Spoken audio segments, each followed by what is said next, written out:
Islamic ഭീകര സംഘടനയായ ISIS-നെ തുടച്ചു നീക്കാൻ ഒരുമിച്ച് പോരാടണമെന്ന റഷ്യയുടെ നിർദ്ദേശം പാടെ തള്ളി അമേരിക്കയും നാറ്റോയും. 60 രാജ്യങ്ങളുള്ള നാറ്റോയിൽ ഏറ്റവും അധികം റഷ്യയെ എതിർത്തത് അമേരിക്കയാണ്. IS-നോടുള്ള നിലപാടിൽ അമേരിക്കയുടെ ഇരട്ടത്താപ്പാണ് ഇതിലൂടെ വ്യക്തമാകുന്നതെന്ന് റഷ്യ ആരോപിച്ചു.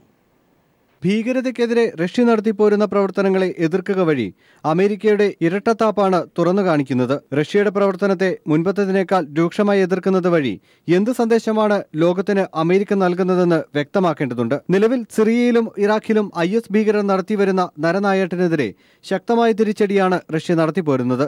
ഭീകരതയ്ക്കെതിരെ ഒരുമിച്ച് കൈകോർക്കുന്നതിനുള്ള നിർദ്ദേശമാണ് റഷ്യ നാറ്റോയിൽ വെച്ചതും. എന്നാൽ അമേരിക്ക ഇതിനെ ശക്തമായി എതിർത്തു. അമേരിക്കയ്ക്ക് പുറമെ ബ്രിട്ടനും എതിർപ്പറിയിച്ചു. ഒരുമിച്ച് പോരാടാനല്ല, പകരം തങ്ങളെ ഒറ്റപ്പെടുത്തുകയാണ് അവരുടെ ലക്ഷ്യമെന്ന് റഷ്യയും പറഞ്ഞു.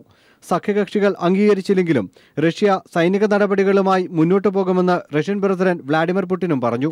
സിറിയയിലെ യുദ്ധനീക്കങ്ങളെക്കുറിച്ച് മണിക്കൂറുകളോളം റഷ്യയുടെയും അമേരിക്കയുടെയും അധികൃതർ ചർച്ച നടത്തിയെങ്കിലും തീരുമാനമാകാതെ നേരത്തെ പിരിഞ്ഞിരുന്നു.